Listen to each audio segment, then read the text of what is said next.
tam prsty. Dobre, na chvíľu to zastav. Vítajte v rajskej záhrade Štefan. Chceme vám týmto ukázať, že v jednej malej záhradke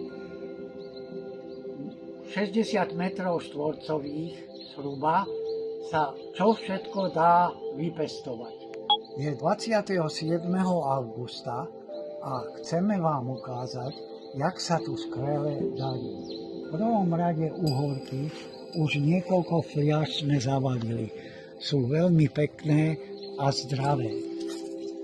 Pozrite sa na tieto pekné uhorky, samozrejme úroda je už pozbieraná. Ďalej pestujeme rajčiny alebo paradajky, kde je zhruba skoro 15 druhov. Neskôr vám vymenujem všetky tie druhy.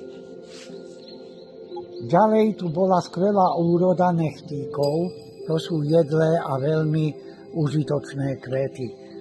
Teraz sú už troška zničené, ale myslím, že sa dávajú do poriadku.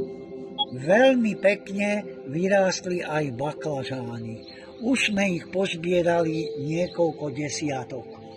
Za baklažánmi nasledujú papriky, kde je skvelá úroda, kde už niekoľkokrát tiež sme pozbierali a robili z toho lečo a veľmi skvelú chuť majú. Nasleduje skvelá úroda celeru a za celerom sú feferónky, kde sami vidíte, že jak pekne rastú a jaká skvelá úroda je. Počkaj, darí sa aj cvikle, kde pekne rastie.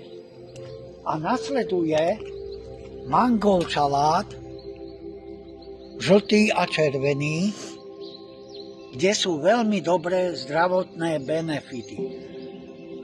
Veľmi pekne vyrástli aj cínie, ktoré som pomerne neskoro sadil.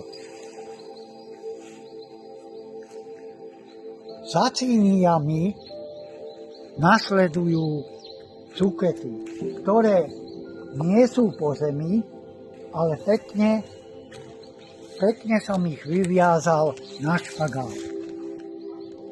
Cukety, vidíte sami, tiež boli veľmi neskoro sadené, lebo z časových dôvodov som nestíhal všetko posadiť. Chcem zdôrazniť, že všetky hnojivá sú biohnojivá, ktoré robíme s odborníkmi Ujom, susedom Štefanom a jeho synom Martinom. O týchto hnojivách sa vás budeme informovať v ďalšom dieli tohto videa.